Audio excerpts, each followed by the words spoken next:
Hello and welcome to Stream Day. I was going to say welcome to Friday, but our chat has decided that Friday is now renamed Stream Day, and I'm here for it. I am Peter Vaughan of Cardboard Alchemy. Welcome to a behind the scenes at a publisher, and it is a Friday, but could be whatever you're watching this. We like to chat games, what you're playing, what you're excited about, what you're backing.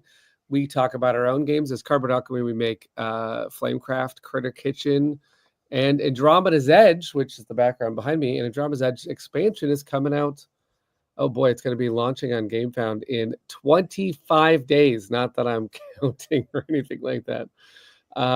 We got some people saying, what's up? That's nice to see everybody. Also saying hello to each other in the chat. I love to see that. We have such a great community. So thank you for joining us, either on YouTube or on Facebook. And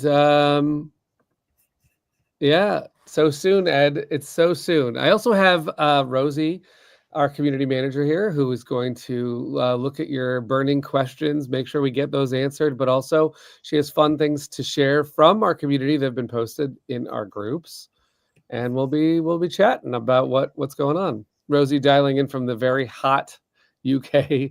I am in Los Angeles, and it's not hot yet because it's 11 o'clock, and it doesn't get sweltering hot until like about 12 or 1. So we're like in the early, it's just like stays great for a little while, and then you walk out midday and you're like, ugh, what happened? But we still are fortunate enough not to have a lot of humidity here, so it's not as bad. I know as some regions that are like, listen, that's nothing. So yes, I'm going to look at the, thank you, Mark, for saying Friday live stream is the best. I appreciate seeing you here. It's stream day. So yes, we're here talking about your questions. We could talk about Genesis, which is launching soon, or we could talk about Flamecraft Duels, which is actually finishing soon in the production assembly lines, which is our game that it will be releasing later this year. The first time ever that Cardboard Alchemy has crowdfunded a game and released it in the same year. So it's big. It's a big deal for our company to do that. It's a smaller game, but it has been just as challenging a production. So it's been fun to see that. We're really jamming on it for everybody. Let's bring in Rosie and find out, are you surviving the heat wave? No. Okay.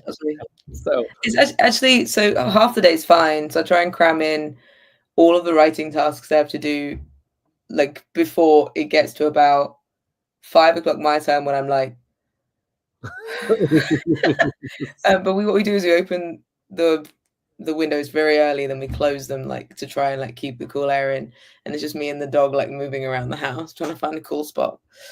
By the way, yeah, they're all commenting that I'm not wearing a hat. I knew there'd be some comments.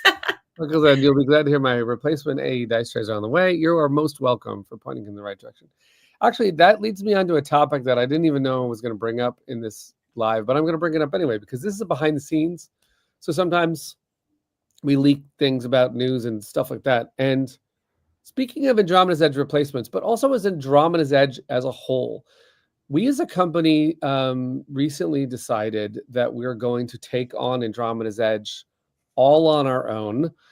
This makes sort of a big move for us. Now Lucky Duck Games is who we normally work with. We work with partners all over the world. So we're still going to be working with Lucky Duck Games. We're still going to be working with these other partners. But we really want Andromeda's Edge to get into stores more. And what we noticed is that its escalation is kind of rare in stores, and the base game is rare in stores. And we really want Andromeda's Edge after this next campaign to be the kind of game that everyone can count on, like sharing with a friend and finding it in a store. So we are, so we're also going to take on more of that. What that means is that Genesis will be published completely by us. And now going forward, after Lucky Duck has sold their remaining stock, there's actually a lot of Andromeda's Edge coming in soon to stores, which we're going to post on the campaign how to get Andromeda's Edge if you don't have it. But following that, we're going to take on all the replacements, all of the printing, everything Andromeda's Edge will be in-house. I mean, I say in-house, and that includes a big production facility in China. But what I mean is we will take much more control of that product. It's actually something we're doing as a company with Duels already. Duels is also being handled completely by us, and we're feeling like we're ready to be that kind of a studio to make sure that we work with local game stores, and we are doing all of the things. For example, well, Ed also asked, will you still do localization? And the answer is yes, but instead of going to Lucky Duck and asking them to call a partner in Japan, we will make the phone call. We will set up the emails and the meetings and try and massage and so find the best partners for each game is going to be on our studio. Now that is a lot of times what people do. So this is kind of like standard for most companies. Like if you go over to Stonemaier or you go to a lot of companies, they handle their own localizations. We have used for a long time a partner company, Lucky Duck, to do it, and not because we love Lucky Duck. They're incredible friends, and they do that really well. So that's the reason why we didn't take it on. But we want to have those conversations. We want to be the one to ask. Like Frosted is an amazing partner for Andromeda's Edge, and they're so excited for Genesis. We want to work with them closer, talk more about it, like get to know them and find out how is Andromeda's Edge selling in German, French, Italian. You know, Andromeda's Edge is about to be in Italian, which marks its 11th language. And we want more. I mean, if we can find more languages, great, but we want to nurture those 11 and make sure everyone who's getting Andromeda's Edge is happy with Andromeda's Edge. And Mark says, does this mean we'll have a warehouse? We actually currently work with warehouses when we do Kickstarter fulfillment. So we will work with a warehouse even more so because, for example, Flamecraft Duels is not only going to come in quantities that will fulfill backers, but it's also going to come in quantities that will be for the next retail order. And we'll be making the standard edition in addition to the deluxe edition. Previously, we sent most of the standard edition production to Lucky Duck, but now for Flamecraft Duels, we will be handling all of the standard edition production, which is a big deal. And that is why we actually hired more role for that. Our head of operations is Nicole Cutler, and she cannot wait to take on these things. So she's excited. When we first started, we were too small to do that part, and now we're apparently big enough. I don't know, but I'm excited because one of the things I'm most excited about is that Cardboard Alchemy is all about relationships with our community, which means I think when we're talking to retailers, we'll hopefully have those relationships. I'm really excited for that because there's been retailers that have reached out to me and said, Flamecraft is our #1 seller at our store, and we want to talk to you about it, and we want to like find out more about what you're doing next. So we could tell them about, a lot of them don't know the Dragons and Dragons is coming, so we want to tell them all about it. Yeah, they don't. Yeah. I'd love to hear from the people watching. What kind of things do you like that local stores do that get you going to the shop? When I got into board games, the whole thing was promos. There were all these like exclusive things to go and dig out, and I'd go to my local and go, "Have you got anything?" And then I would basically buy the game that came with that promo, which is not a good way to shop. But there's other things like, for example, Duels. We just did a tournament at Gen Con. A tournament's a thing that interests you, or perhaps like evenings where they have a guest or something, or they have other things going on, or just having like giant cutouts of dragons everywhere. I mean, we can do that. Steal. But I'm just curious what kind of things make you go to shops and it sort of inspire you to go there, or is it just generally because you like to support them? Because we'll be asking retailers what they want from us, but we also want to make sure that it's things that the community and new people would enjoy as well. So yeah, and pretty exciting. we'll also need your help if you have a local store. One of the things that I really would like to do going forward is we feature local stores. Rosie can shout them out and we can work with them on their socials. And so if you have a favorite store, we're going to be putting polls up and we're going to be putting questions and we're going to let people tag their store so that we can get a relationship with that store. Because we really care about stores. It's like it's definitely, we are crowdfunding, which sometimes is at odds with stores, but other times, I mean, that's the community that we want to support is is all of those places. Someone posted about a cafe that they're starting up, and I love cafes too, board game cafes. So we really want to hook all of them up with, now that we're sort of handling our own products a little bit tighter, we if a store wants to run duels tournaments, or a store wants to have a demo copy or get a plush friend at their counter, I mean, like, we should talk to them about that. Should we send Manny on tour? That's right. There you go, Manny. And I had this jokingly. Worldwide.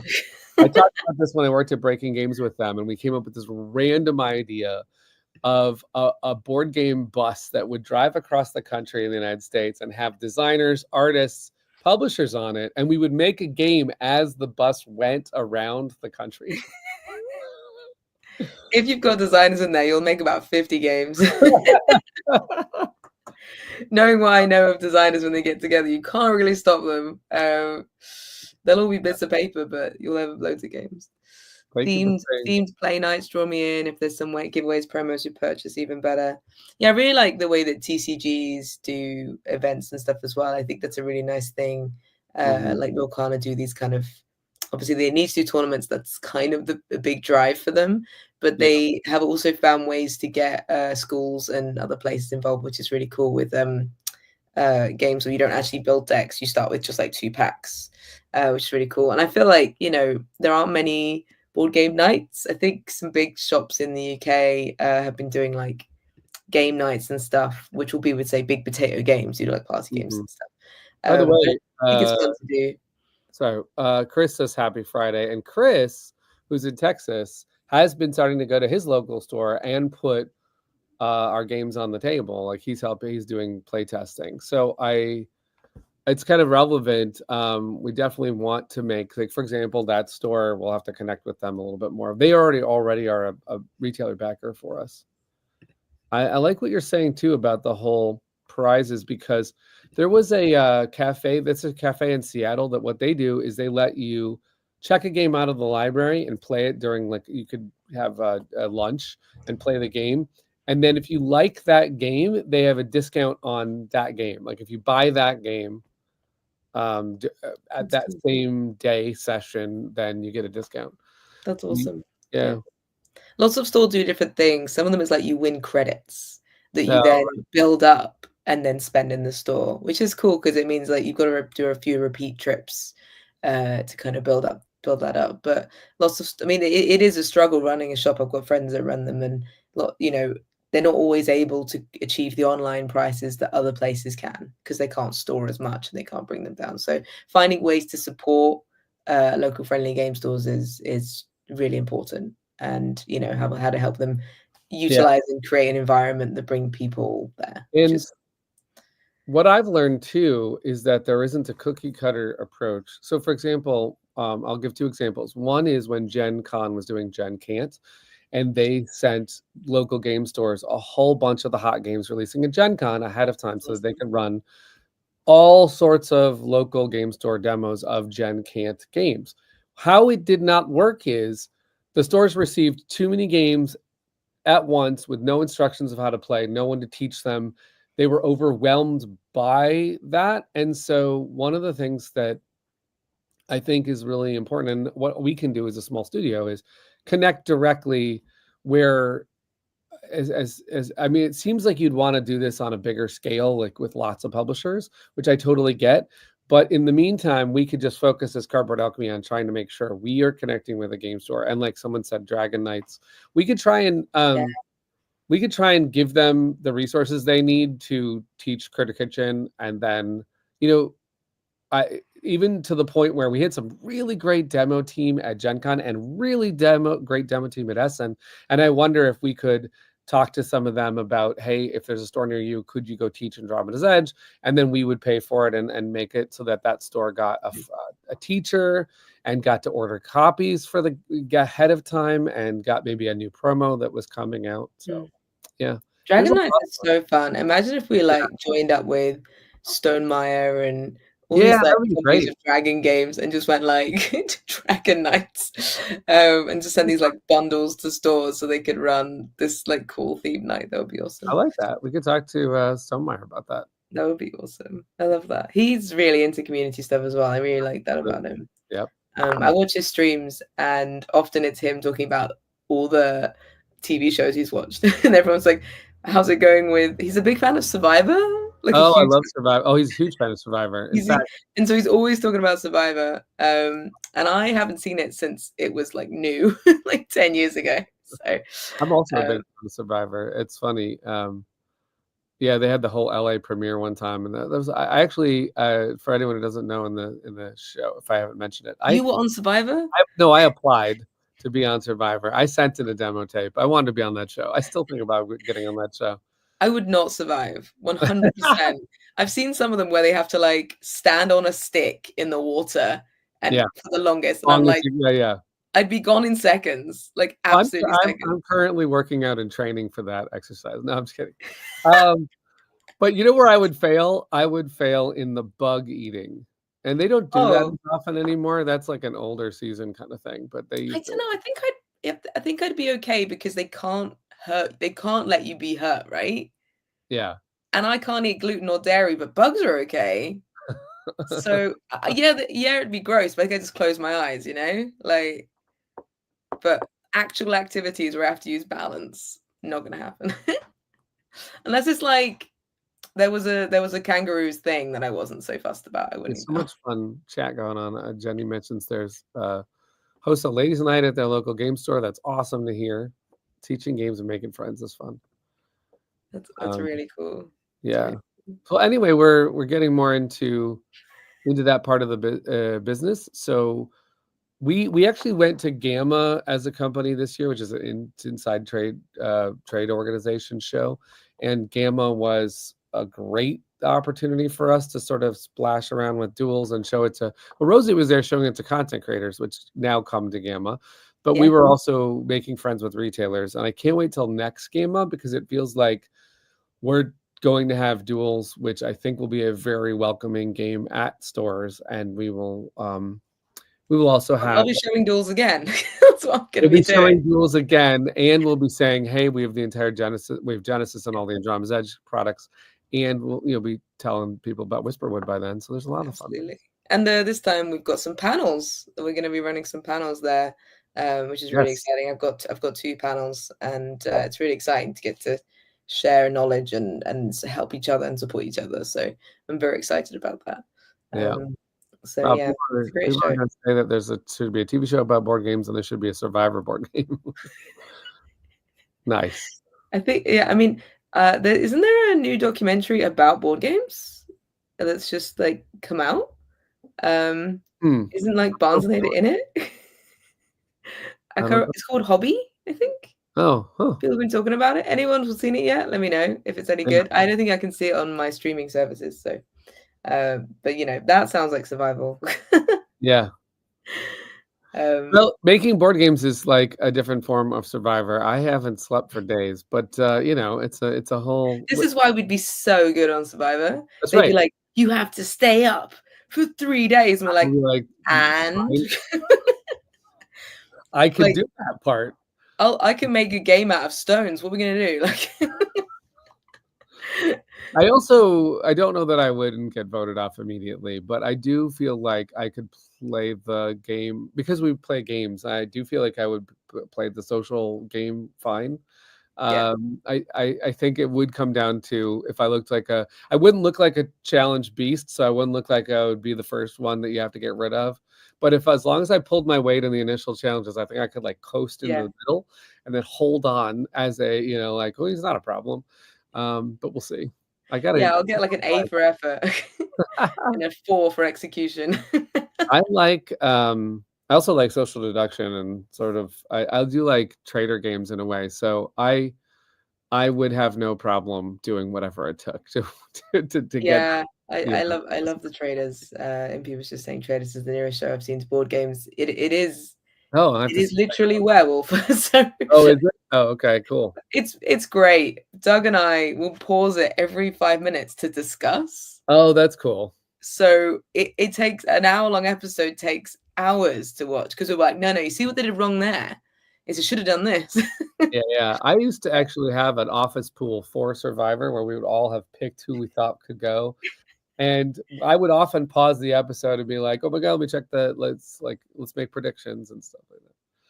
Oh look, the hobby was very well done. Left me with real feels when it followed after a first-time Oh, designer that's trying to nice. launch his game. That's cool. I definitely want to watch it. It sounds really cool. But yeah.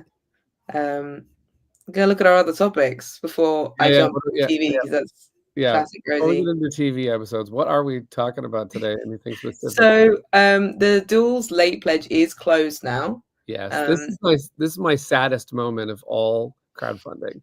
When someone comes on the Discord and they're all excited and they go, "Oh my god, I just found Duels," and I have to say, "I'm so sorry, but we have closed temporarily." It's a temporary thing, but we have to count all the copies to get on the boat. We just can't, even though we will be taking more orders. We can't right now because right now is like very exact counting with the manufacturing, so it's very tricky. Absolutely. I mean, we're already we're very close, aren't we? So it's being made. I will tell you that the number of people interested at Gen Con is already, so for example, we had already calculated all our plush numbers, and then in some regions we had to write to the plush manufacturer, could you make a couple more, because there's people who have decided to come in.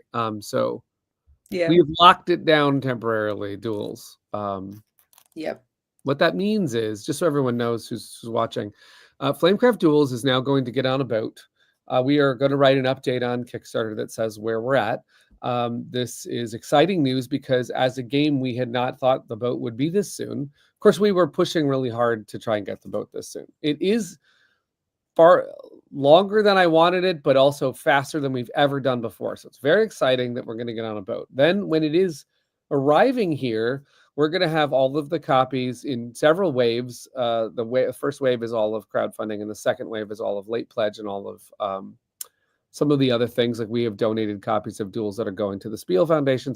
And we also have the beginnings of retail are in the second wave. And then after that, we'll have a pre-order that goes up because, of course, we're handling Duels on our own now. So we'll have a way for people to say, hey, I want to get that too, especially people who say we're going to talk about it at PAX Unplugged.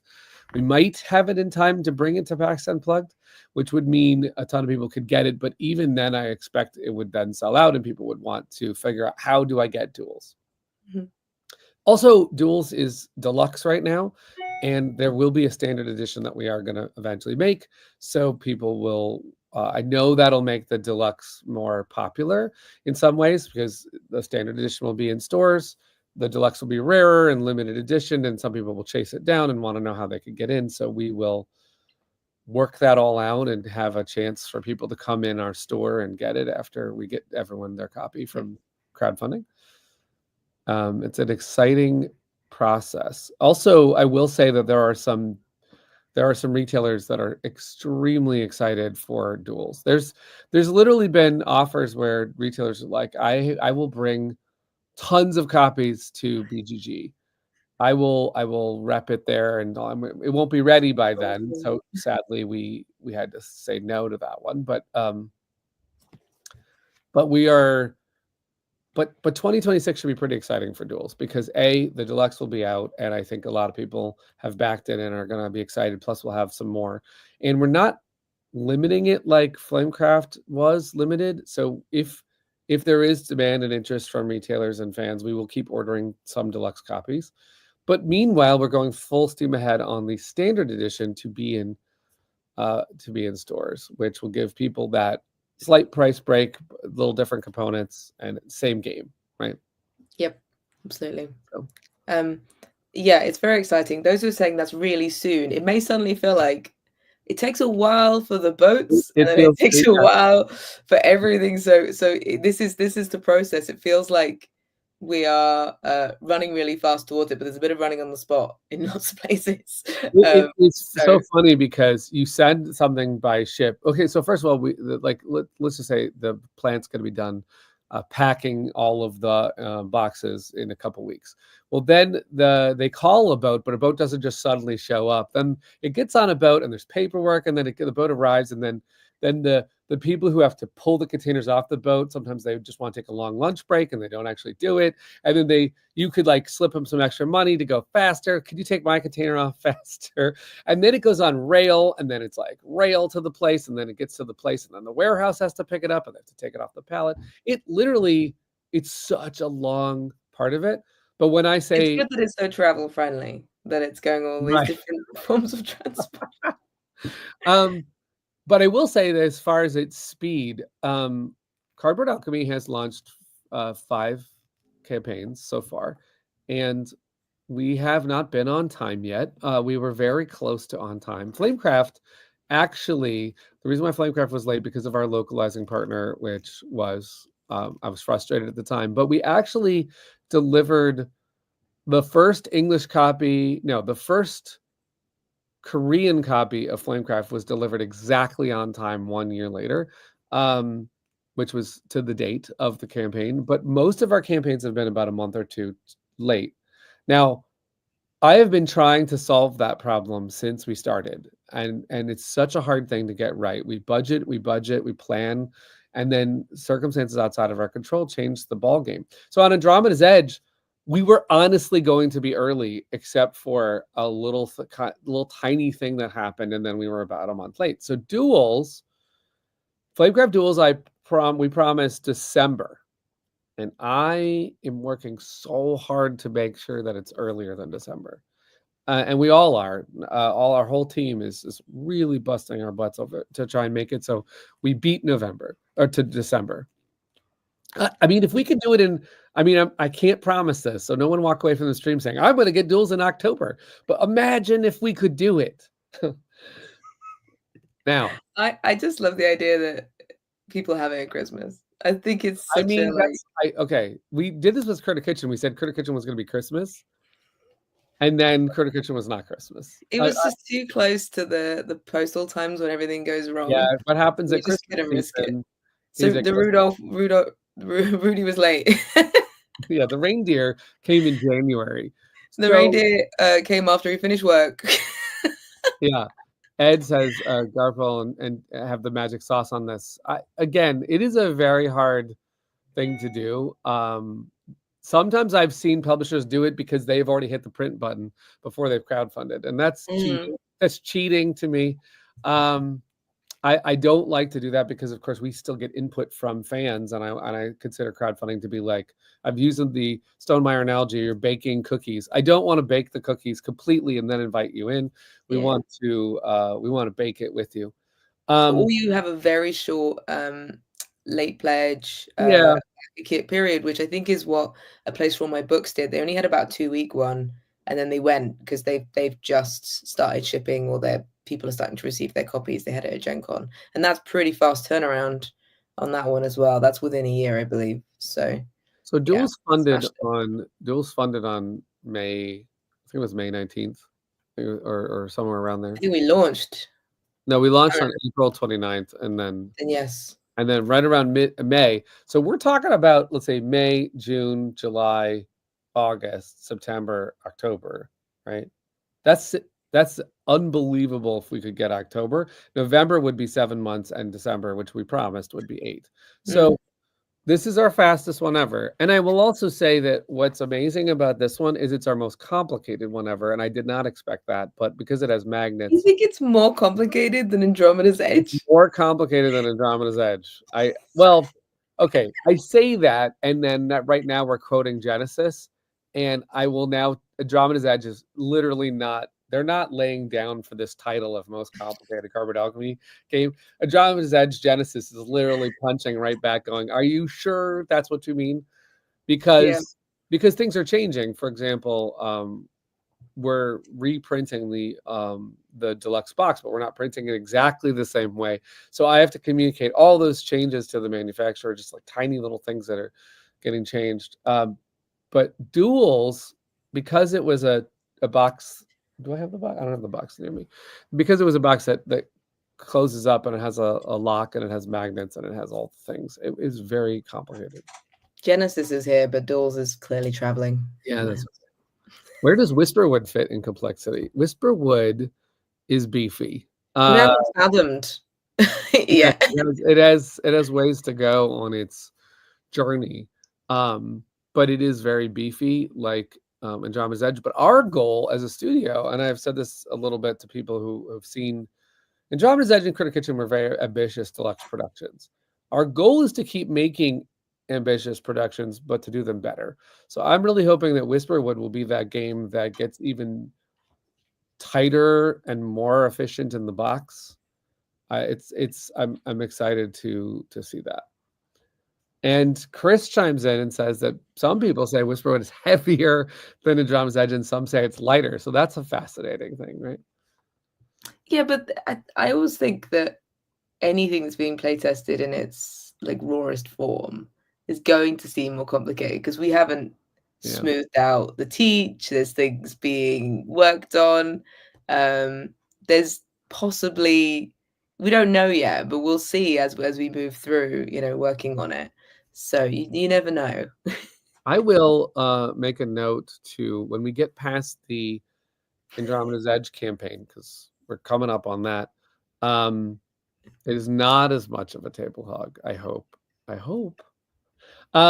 don't see how it could be, but maybe. But I want to show, since this is a behind the scenes, and I know people come on here to get sneak peeks. I want to show the first Golem mini being created as part of Whisperwood, and then show. I haven't even seen this, everyone. I know, right? So we're gonna do that series. We're gonna do a lot of behind the scenes on Whisperwood, so you can see how it's coming. Yeah, it's really cool. Unfortunately, that will make you all biased and think that it's actually not a big game at all because you'll be so used to it and comfortable in Whisperwood. But absolutely. But that's Duels and Whisperwood. Where are we at with Genesis? What are we up to right now? What are we doing? Well, I'm curious if people want to know about the process of leading up to a campaign. At the moment, I'm doing a bunch of writing because, unsurprisingly, there's a lot of writing involved with a campaign. Not just like the campaign bit. That's not always me. There's other bits like updates and bits on, graphics and stuff. I've been writing a press kit sheet, lots of things. You've been more active on the front of it because you've been sharing it with people, and I know you just played Andromeda's Edge with some. I did. I didn't win. I was second. Anyway, so Libby's here from Box Meeples, or at least she was. She said she liked your background. That's cool. Yeah. Unsurprisingly, not mine. Whatever. It was awesome. We played with everything, and and it was awesome. It was really hot, so space is warm, everyone. It is toasty in space. No, clearly we were facing the sun. I went and saw Colonel, I think it's Chris Hatfield, do a talk. He's an actual astronaut, and he talks about when he does this like spacewalking outside the ship, depending on the direction you're facing, the side of you that's not facing the sun is freezing cold, and the side of you that's facing the sun is boiling hot. And I'm trying to imagine like how that feels, just like turning like a little like roast pig, but at the same time like freezing. Like I can't even imagine it. By the way, Libby, we need to get a quote on the playmat. I have seen it. I'm so excited that you're saying that because, of course, we haven't really shown it in its epicness yet. I can't wait for people to see the playmat. Oh, look at that, Rosie. Doug brought me a drink. Bragging about Andromeda's Edge glasses. I actually have some extras of those. Yeah, Tim needs a replacement, right? Because he broke it. And so I need to figure out if there's any way I can safely ship them to people. And stuff. I know. Well, he couldn't even carry it home on the plane. I was very careful. I really enjoyed Libby I gotta really get this one. enjoyed Libby and Julian's reactions to the Exotech cards. Really enjoyed Oh yeah. So Exotech is one of those things where it's new Raider technology. Some of it is very experimental technology. Some of it is so alien. And you get that card and you're like, I can do what? Yeah, everyone's face was like, Are you sure I could do that in this like, game? these are finished, right? Yes. Yeah, I was so cool. Just well, and obviously, Julian was playing the precogs, and they Mm, have abilities that mean they can get more exotech. yes. So he was loving it. And we also pulled something that meant that we could get more, and that was very cool as well. So yeah, it was a lot of fun. By the way, Libby, thank you for talking about. I'll just briefly just put my. This is the art for the macaron said Born. Thanks for noticing. This is one of my favorite pieces because I love the way that Sergio got all the color in there. Just and it feels like an army of mechs. I think he really kind of nailed this one. But I will tell you that he's working on a really cool piece of art for the Wood Whisperers, which we're working on as well. So this is I think we've mentioned them in the stream, but if we haven't, this is a really fun thing that Luke decided to do, which is a Easter egg to the future. Because we're making the Wood Whisperers faction before Whisperwood exists. So we'll find out in the Andromeda's Edge galaxy what the Wood Whisperers are like. Yeah. And then in spring of 26, we're going to land on that planet and go deep diving into the wood. So it's going to be fun. Yeah, absolutely. Yeah. That's what I won with. Yeah, Absolutely. they're very powerful too. I will say that when Luke first built them, we were like, "Oh, these are okay," and then it was it's a prequel. So and then Luke made this little tiny tweak to the Wood Whisperers, and now they are epic. They are hard to stop. So I'm excited for them a lot. It was so fun. Still trying to work out what my favorite elements of Genesis are.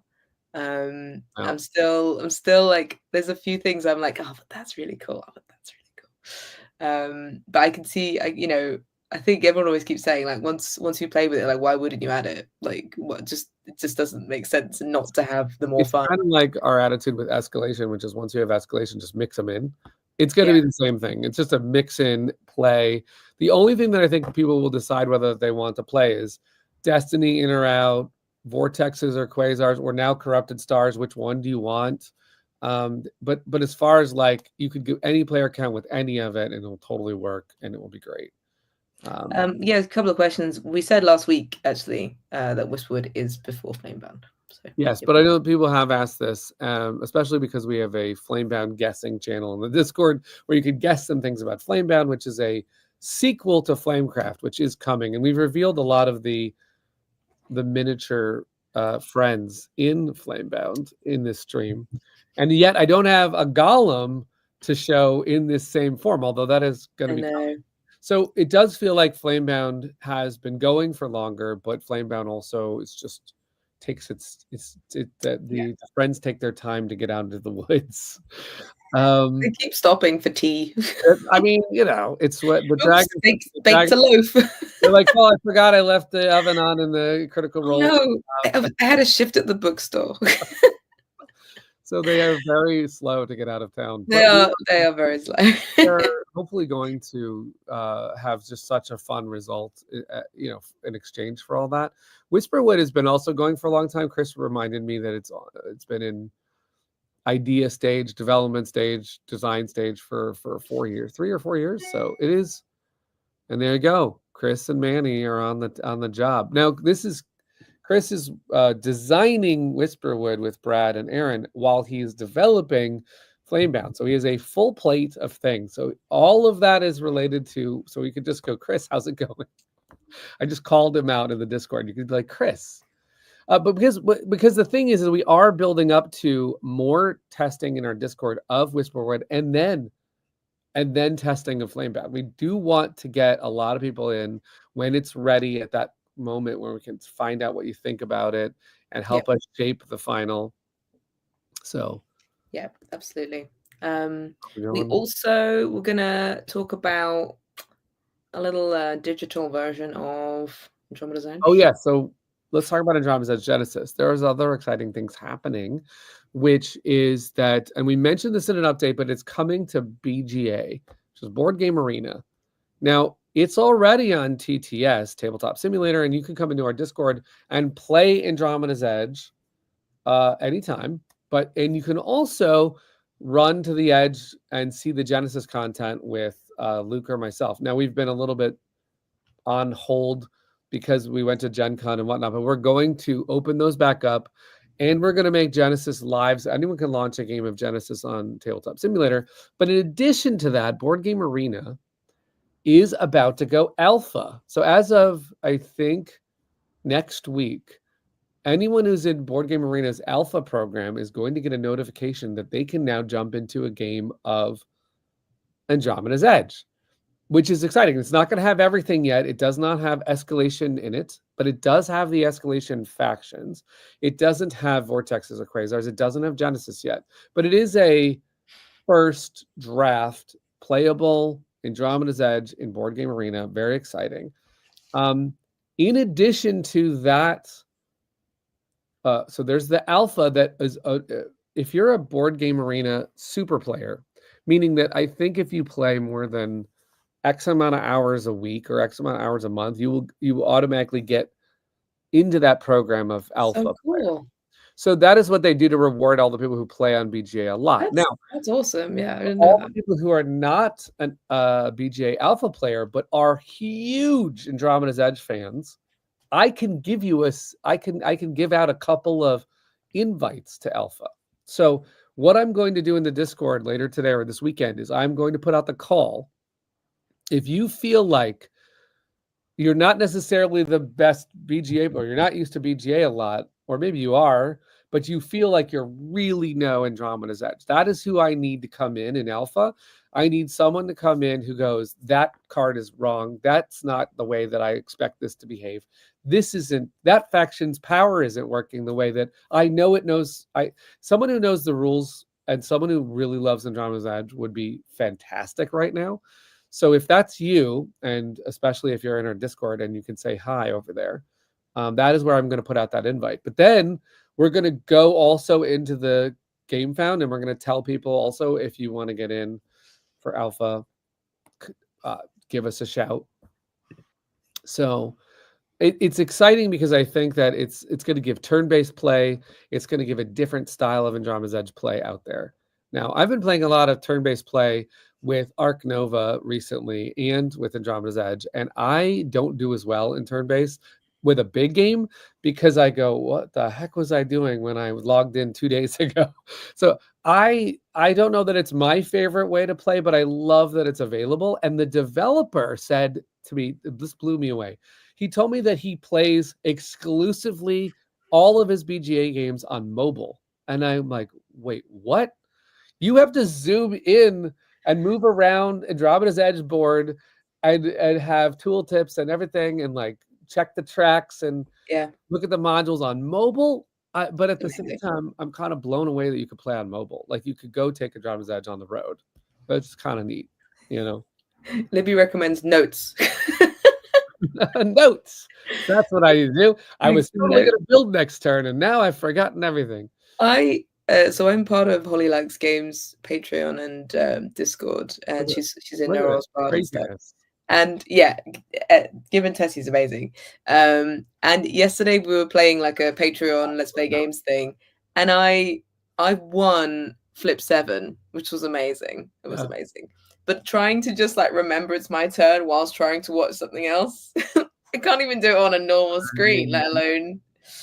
Yeah, that's amazing. It's a challenge, but I'm excited for the people who like BGA that this game is going to be there.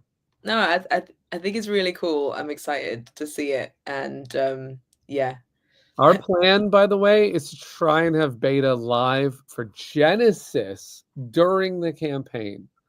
You've heard it here first. We would like to make it available for everyone during the campaign with Genesis pieces to try. Now, of course, I think the TTS will be the better way to get Genesis during the campaign because you have every Lauren's coded it with all the parts, and you could put in all the Genesis pieces.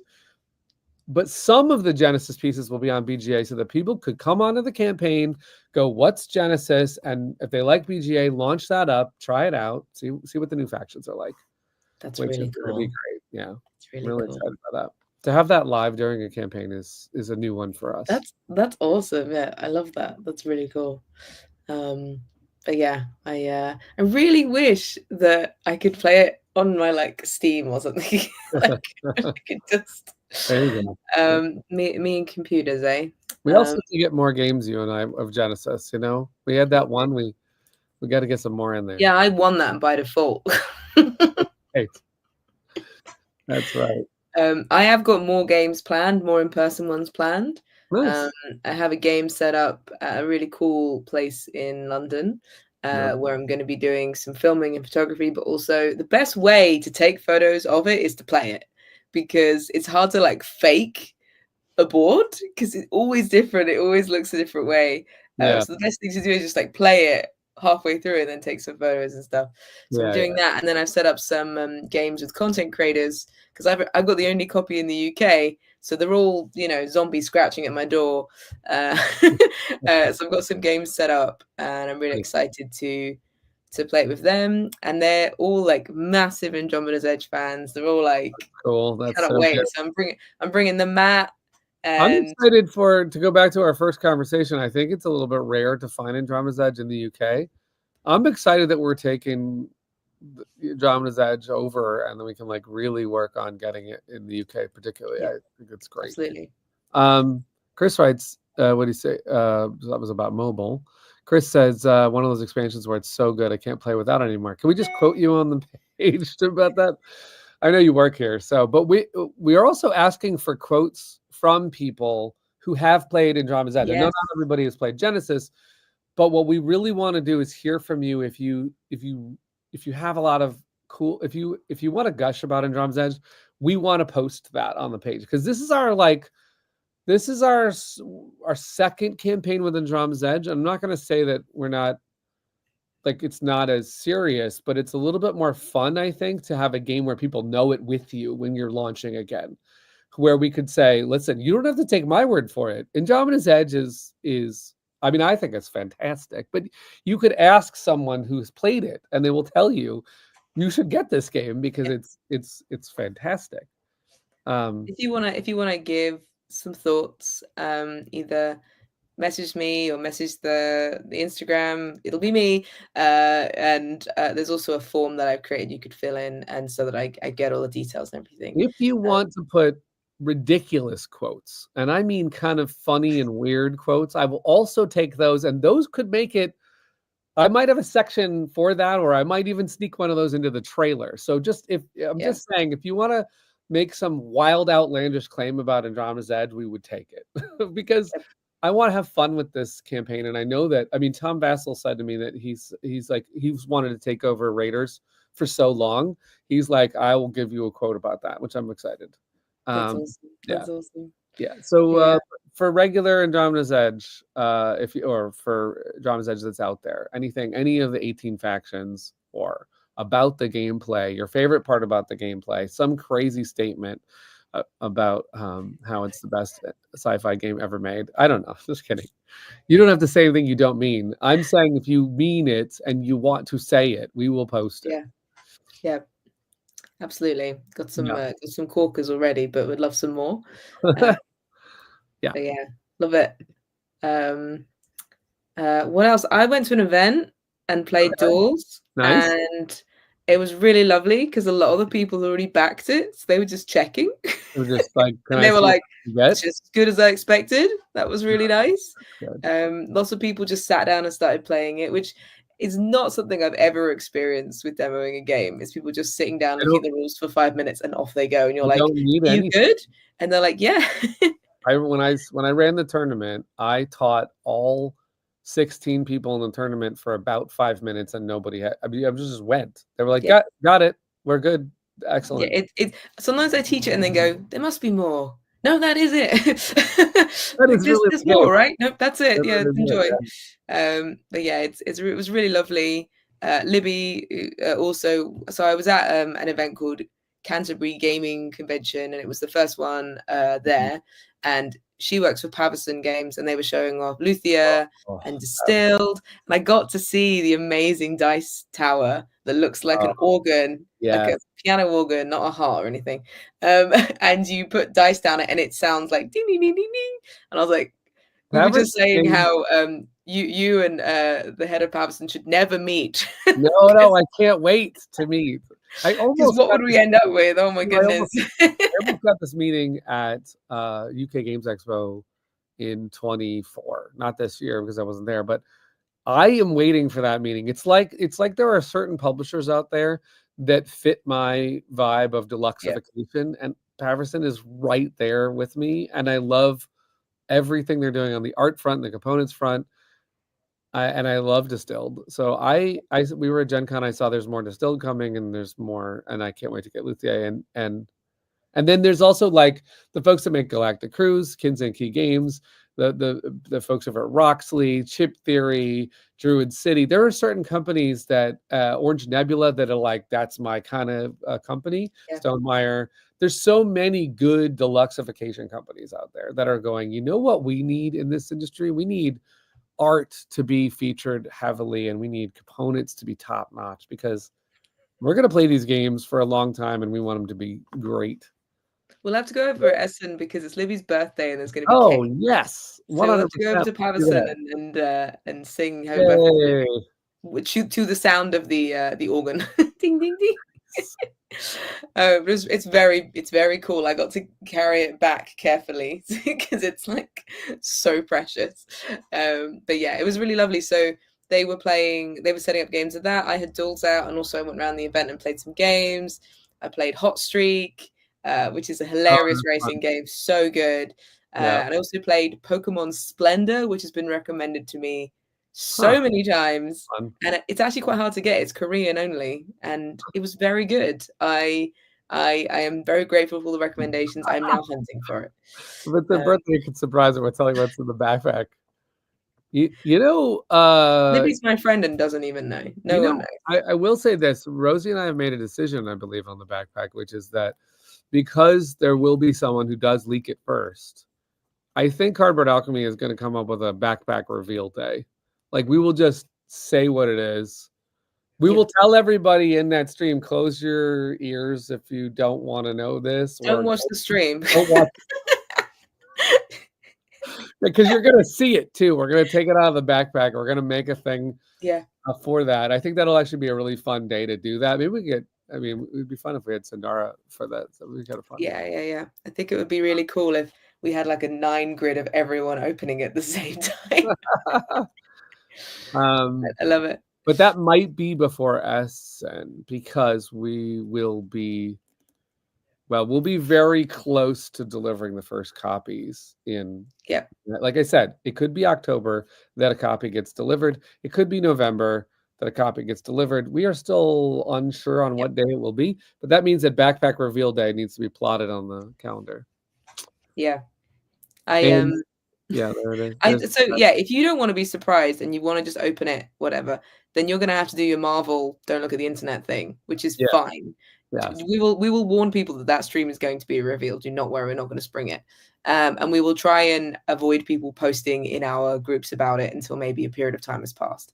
But I think it will be hard to avoid if you're generally in those channels. So if you're someone who's like, I don't want to be spoiled by a random person, I want to celebrate it, then we'll also make sure that you can do that.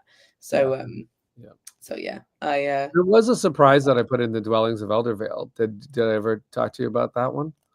No. No, I did hear about. I think I heard about. Someone was talking about board game surprises. Yeah. So what I did on the very final stream of Dwellings, what I did is I had like a wheel or a dice roll where I said we're going to unlock something cool. And unbeknownst to everybody, and unbeknownst to Breaking Games, I unlocked everything, not just the die roll. I gave them everything. And that cost us a lot, but it's minor details. One of the things was a hidden mini that we didn't say what it was. Where did you hide it? So Game Trays built this tray where the Mother of Dragons and the Frost Giant are, there was a cavity between them, and in that cavity he hid a mini in there. And so there are people to this day who open that game and don't know, and then they go, I thought there was, because what happens is the card is not hidden, the card is in the deck. So they go, what is this? And I can tell you now because it's been years. It's a shapeshifter. What is this shapeshifter card for? I don't have the mini. So they write customer service things like, I don't have the mini for the shapeshifter. Yeah. Once you do, you have to take the tray out of the box and look underneath the tray. It's this whole thing. Do you think then people were looking at the pink dragon card and went, "Oh, you must have hidden it again," and you're like, "Actually, no, that's a manufacturing thing." I do like a good hidden surprise, but one thing that happened on that one is, of course, the first day someone got the shapeshifter, they posted it and it was like, "No, you weren't supposed to tell me." Yeah. But it's what happened. You can't. That's very hard to stop. And I love board game spoilers because my favorite one is in Draft and Write Records, and I never tell anyone what it is because it's not that old a game.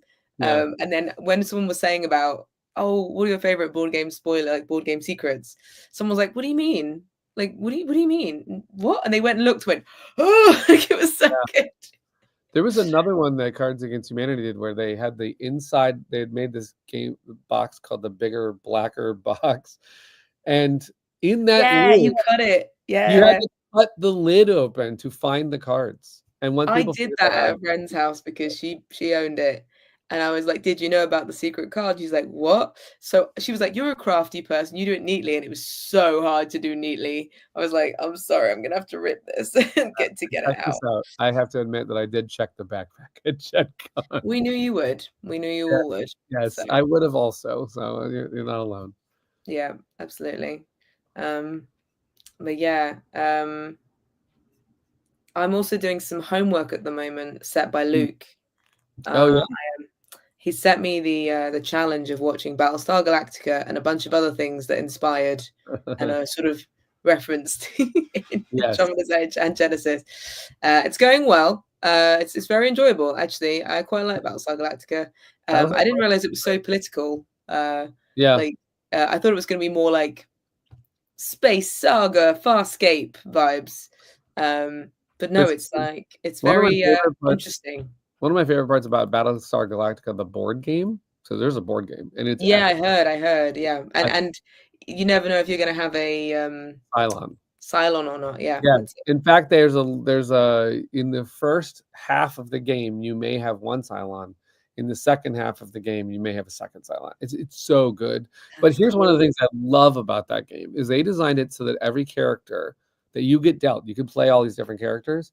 And in the board game, every character has a strength and every character has a weakness. And I think that is so good because you're like, oh, I want that character because they have a better, this, that, and the other. Like, ooh, but I'm susceptible to being a Cylon, or I have this problem, or I can't ever be in this location. And it's so thematic and so good. The board game is great. Now, and Doug was like, what are you watching? And I was like, oh, I'm watching Battlestar while I write Andromeda's Edge stuff. And he's like, oh, how far did you get in the first bit? We could stick it on the telly. And I'm like, sure. And then after a few episodes, he's like, I didn't want to tell you, but this is like one of my favorite shows, but I didn't want to make you feel like you were pressured. And I was like, I didn't even know. And he's like, I watched a lot of TV, Rosie. It's really good. And the other thing that I really it's not the classic one, it's the new one. Everyone's asking if it's the classic one. No, I'm watching the one that's from like the 90s, 2000. Yeah, that's, to me, I think. So I watched that one, and one of the things I love about that show is that whole episode. My favorite episode is the 33 seconds or 33. Oh, 33, so good. 33 is so good. What a creative episode. My God. Cool. So yeah. I've seen like Doctor Who episodes that are inspired by like recycling of like time flipping through. And I'm like, wonder if that was like a Battlestar like thing. And they were like, oh, I liked that. What streaming service is it on? I'm currently watching it on ITVX, which is a BBC, it's a UK thing, which means I have ads every 10 minutes. Oh, that would get me out. It's infuriating. Weirdly, don't have it on DVD. Doug's currently watching X-Files. And in fact, I didn't buy much at the event, but I did buy, look at the darkness I'm in right now. This is a solo journal called All Night Breakfast at the Midnight Owl, where it's like an X-Files-esque making your own podcast. and it's by Critical Kit. And look at the art. I mean, Right, yeah. it's so cool. It's What got is this like happening with those tentacles at that place, Rosie? That's something. Holy cow. it's very Cthulhu-esque. There's lots of things going on, but it's Yeah, really there's a lot beautiful. at the Midnight Owl. That sounds fun. But yeah, so he owns lots of DVDs, but not Battlestar. I don't know why, but he also hasn't seen Dark, and Dark is one of the best sci-fis of all time. So, you know. By the way, you have a couple of pictures that we got to I put on. do. Yes, look at us. Let me just make myself not in the dark. Sorry, yeah, absolutely. That's fair. Yay! Hey. Evening. I'm still very toasty. Look, it's so swampy. There's a frog. And a chicken, which is not a swampy thing. It's just a chicken. Yeah. So yeah, I'm really enjoying Hey, we have. now. I mean, seriously, we need. If Will and Don, my friends, see this stream, they're gonna be like, "Yes, we need space chickens now." We need chickens. I love chickens. But you have some pictures from the community of stuff going on. Yes, I do. So I really love that in the Andromeda's fan group, people are sharing their solo adventures. And we had 3 this week. So not only have we got Tony. After a defeat, the Allied tribes made a strong comeback, defeating Captain Asterion with a score of 192 to 176. Nice. It's with Cosmic Twilight, which is the deck that beats you up. Wow, that's also brave, right? To go into the edge against Cosmic Twilight. Yeah, that's brave. It's very brave. A crushing defeat, though, is not good. What's going on? What Homeless told us? I don't understand what we're talking about. It's like no. What are they talking about? What's going on? Discord after this stream, Rosie. Okay, I'm curious now. Bo had another Captain Asterion. Yeah, that's a popular commander to fight against. The Fungal Spore got fled to the edge of Andromeda, hoping to escape extinction. Unfortunately, Captain Asterion probe, tracked them to the edge. Oh no, he decimated their remaining That's fleet. what Unity is all about doing. That's a wipeout right there. The reason why Asterion is kind of like, it's like nostalgic to me is that character is the Minotaur in Dwellings of Eldervale. Captain Asterion is the Minotaur that we unlocked at the end of the puzzles of Dwellings of Eldervale. It's like really cool that he came back. He was taken over by Unity. They got to that planet and then enlisted him as a captain, and now he's devastating people at the edge. It's brutal. Also, Addie has let me in on the inside joke that Chris said that Lily is essentially a homeless tortoise. Because they're playing Critter Kitchen promos in our Discord, and we don't have a tortoise piece. So they're using Lily. So Lily is a tortoise now. I guess it's the most like, it looks a bit like a kappa. I guess like, yeah, it's got like similarities. Sure. I love tortoises too. Big fan of tortoises. So if everybody didn't know, here's another like sneak peek. We are making Critter Kitchen promos, by the way. Just so you know. There is already a frog. 12 more frogs. We can't add a frog to it. Well, we could, but it has enough frogs. Like we're making an army of frogs. But apparently, the frog stand-in is ready to go. Yeah, Lily gets around. Did you show Mark's? Yes, last one is Mark, who, if anyone doesn't know, Mark Dandridge actually has, as you can see in this picture, a prototype Genesis. So he's actually testing solo for us, which is really lovely of him. And he's also sending out little updates onto the group. So have a read of those. Captain Asterion again. Look at that. Yeah, this is the precogs are not. They think they got destroyed. So, well, if I was worried that Unity would be able to compete against our players, I mean, these are three cases where you find out Unity is tough, and they're tough. Unity's a toughie. You know, got to get away from it. Get away from those meanies. But yeah, this looks awesome. There's a whole bit of text as well, but I couldn't I couldn't add both. It was a lot, but look Awesome. how happy he is. I love it so much. He's even Yeah, got his thank you. DIY little dice tower. So Yeah, thank you for playing, Mark. that's I'm great. I excited to love get that. you Do you Genesis. never put it away, Mark? I really want to know. Like, do you? Is this table like not for anything but I would like dedicate game? it. I have so my particular place, I am dedicated. Well, Tim Shewan has the best thing because he has like this Rascalers where he puts a game underneath the top, so he could have game night, and then they play the top game, and then they take the thing off, and there's the bottom game. But I have had cases where I have left. I was in his office one time. I think I've told the story on the stream where I had Through the Ages, and we left it on a table in the office, like a conference room table. We left Through the Ages every day so we could play at lunch. We didn't finish.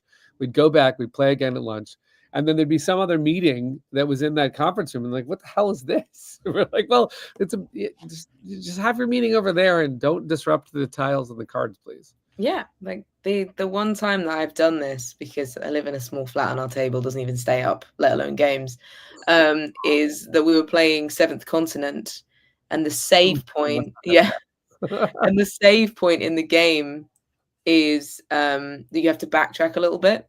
Ah, And we were yes. like, should we just leave it up and then we don't actually have to save it? And then we went to bed, and then because I stayed over, and then we went back and played it. So I think it took a good 15 hours Yeah. to play, because Seventh Continent is a very long game. It is a very long game. It does have to Um, save. I don't really like having to save either. yeah, so we were just like, let's just leave it up, and that was fine. But there were no kids or cats or Yeah, anything in the I scene there. mean, the kids would play with it if I left it. That's a good point, you know. And uh, when my son was younger, he would play with the Dwellings of Eldervale minis, and he would put a meeple riding the dragon, and then so yeah, if that was left out, it'd be like, wait, was the dragon there? No, I don't think so. um, Oh wow, I'm completely dedicated Unity, a minimum September 9, oh 2025. wow. You're gonna want to play during. Yeah. Well, I'm excited to see if it has that staying power. I hope Yeah, it does. Um, I there's so much content in there now. I mean, there are actually games in Discord. I want to run some more games of Genesis, and I particularly want to run pieces of Genesis with pieces of previous release stuff because, for example, I have played a lot of Genesis with the new event deck, Persistence of Memory, but I have not played Genesis with, say, Cosmic Twilight, or I have not played 2v2 yet with Genesis. There's a lot. There's so much content that was already in Andromeda's Edge. So it's a never-ending amount of like permutations that you could experience. So I love absolutely. that part of it. There's a lot. It's awesome. But yeah, what's everyone playing this weekend? Have you got like a favorite game you can't stop playing? Yeah. I've got I, a game. I've got a game day coming up, I do but it's more like party games and stuff. So I'm excited. It's a big group of people, and they've asked me to bring Cafe Order Overload, which is a memory game. mm, I'm going to bring Things in Rings. nice. We also, at that event, we did some big games. We did Tiny Things in Giant Rings because they didn't have the big cards like I did. Mhm. And they also played just 100 or just however many people were there. And everyone had paddles. And I was very bad at it. I'm very bad at just one. I went too Okay. deep. They're all these words up, and I'm like, kaiju. Yeah. And they're like, no, Godzilla. Like, what is wrong with you? Yeah, what is wrong? I was like, yeah, that sounds about right. I'm So gearing it's up good fun. to I'm gearing up to start hosting games at Cardboard Alchemy's studio. So Rosie, you got to get to LA. Yeah, just a quick hop, skip, and a Yeah, jump.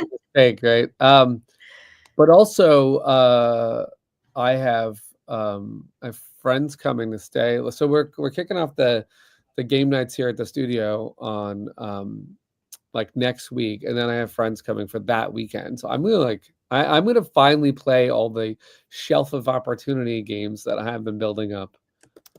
You know, I have tons of them, so I'll have a good report of that.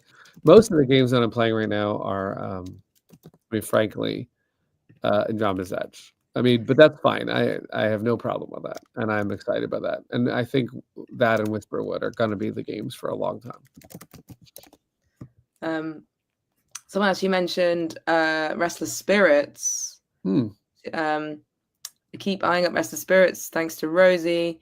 Yeah, a couple of crowdfunding things that happened this week is Restless Spirits, a duo, this lovely couple have been working on it for ages, and it's very Ghibli-esque, very Spirited Away vibes. The art is beautiful, and in it you are bringing spirits to your board and then finding the matching totems to help them be released. But while they're on your board, they give you powers, and you're picking up if they're bad spirits or trickster spirits, you get curses that you can use, and if they're like good ones, and they give you blessings. And the artwork is all like there's mushrooms. It's very us. Like it's got mushrooms, it's got penguins. It's got a cat, a beautiful like Kiki style cat. My favorite is the frog, unsurprisingly, which they added a lantern just for me. Very kind of them. That's cute. I actually think I have one of the art prints. Oh, look at this. That's another frog. And I'm going to a board game pub Sunday to play board games together. I love that, by the way, family board games. There we go. Ooh, nice one. It's very cool. I think that's a homeless turtle. I'm just kidding. There's a lot of home in there. But yeah, so it's a really lovely, easy game to learn. I would say it's about the same way as Flamecraft, and it's beautiful. And really, you're just racing to release a certain number of spirits first. And there's also mycelia expansions. There's a beautiful mushrooms again. Sorry, but they're very like science. I want to play that one. It's beautiful, and they've now done a North America mushrooms expansion, which also gives you seedlings that can be grown into grandfather trees. It's very beautiful. I like that the mushrooms, when they decay, they slide underneath into this little slot, and they give you a power. And it's once you've decayed like a certain amount, then the game ends and you count up. So, but both from very small UK publishers. And one of them, this is their second crowdfunding campaign, which is basically part of Mycelia, and the first one is their first one. And they're both doing really well. I think Mycelia's on like 2,000 backers after a day or so, which is amazing. And Restless Spirits are doing really well as well. I'll go back to that because I wanted to get Mycelia, and I love supporting small indie publishers. Have you seen the fuzzy insert? It's fuzzy. Oh God! Oh my God! And I know that a couple of games now are doing like fuzzy inserts. I'm like, I like this. There's no reason to do it. There's absolutely no reason. That's usually that's with a lot of game pieces, right? By the way, Slusher Source said we've instigated Wednesday night gaming with our neighbors. First game was, you guessed it, Flamecraft. Yeah, that's awesome. Love to hear that. But yeah, lots of flocked. I know it's flocked, but some people don't know what I'm talking about when I say flocked.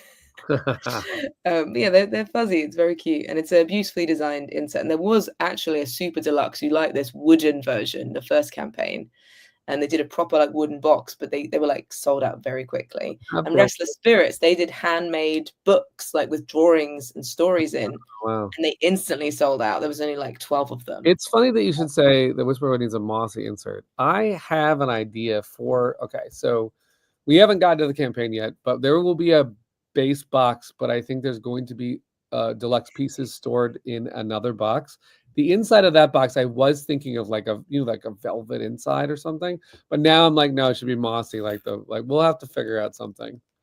Yeah, no, that would be really cool. I love a bit of I definitely, when I do some painting of I want to do a few options for people for the my brain is just warm now for the fountain. I'd love to do a little bit of like moss and absolutely. That'd be really cool.